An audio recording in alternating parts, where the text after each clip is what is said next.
பிஸ்மில்லா. Doctor rice Mustafa அவர்கள் எழுதிய எனது டையரியின் மறுபக்கம் நூலிலிருந்து மாரடைப்பு. இவ்வாறு ஏற்பட்ட அடைப்பை மருந்து கொடுத்து நீக்கிவிட முடியாது.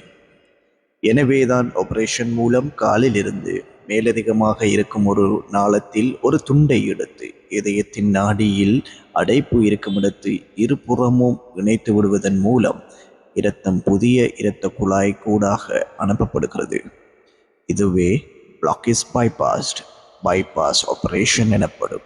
நீங்கள் கேட்டுக்கொண்டிருப்பது ஜாயினர்ஸ் டுகெதர் வழங்கிக் கொண்டிருக்கும் டாக்டர் ரைஸ் முஸ்தபா அவர்கள் எழுதிய எனது டைரியின் மறுபக்கம் நூலிலிருந்து. எமது பதிவுகளை உடனுக்குடன் உங்கள் வாட்ஸ்அப்பில் பெற்றுக்கொள்ள 0716968518 என்ற இலக்கத்திற்கு புக் BOOK என டைப் செய்து அனுப்பி வைக்கவும். அநேகமான சந்தர்ப்பங்களில் பலருக்கு இவ்வாறு தமது இதயத்தில் அடைப்பு இருப்பது தெரியாது. இவ்வாறான மனிதர்களுக்கு சில வேளைகளில் திடீரென்று 3 நாடிகளும் தடைப்பட்டு விடவும் முடியும். இதனையே ஹார்ட் அட்டாக் என்பார்கள்.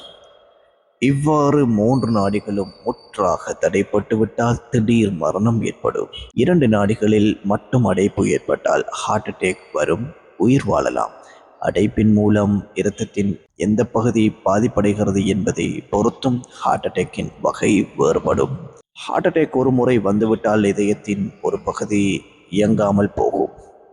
இது அந்த மனிதரின் அன்றாட வாழ்க்கையில் சில பாதிப்புகளை ஏற்படுத்தும். படியேற முடியாமல் இருக்கும், பாரமான வேலைகள் செய்ய முடியாமல் இருக்கும், மூச்சு விடுவதில் சிரமம் இருக்கும், இரவில் திடீரென மூச்சு விட முடியாமல் போகும். இவ்வாறு பல பிரச்சனைகளால் இந்த நோயாளியின் வாழ்க்கை தரம் கெட்டுவிடும். இதய நாடியில் அடைப்பு ஏற்பட காரணமான சில அம்சங்கள் இனங்காணப்பட்டுள்ளன. இவற்றை தவிர்த்து கொள்வதன் மூலம் மாரடைப்பிலிருந்து தப்பிக்கொள்ள வாய்ப்புண்டு. அளவுக்கு அதிகமாய் கொழுத்திருப்பது, உடலை பயன்படுத்தி வேலைகள் செய்யாமல் இருப்பது, புகைப்பிடிப்பது, இரத்தத்தில் கொலஸ்ட்ரால் அதிகமாக இருப்பது, குருதி அமுக்கம், நீரிழிவு நோயால் இருப்பது முதலியன ஹார்ட் அட்டாக்கை ஏற்படுத்துவதற்கான முக்கிய காரணிகளாகும். எனவே நாம் எமது வாழ்வை ஒழுங்குபடுத்தி இலகுபடுத்தி அல்லாஹ்வுடனான எமது இதயத்தின் தொடர்பை மேலும் பலப்படுத்துவதன் மூலம் உலக வாழ்க்கையின் அதிகமான அழுத்தங்களிலிருந்து விடிவு பெற்று எமது வாழ்வை நிம்மதி நிறைந்ததாக மாற்றிக்கொள்ள முடியும்.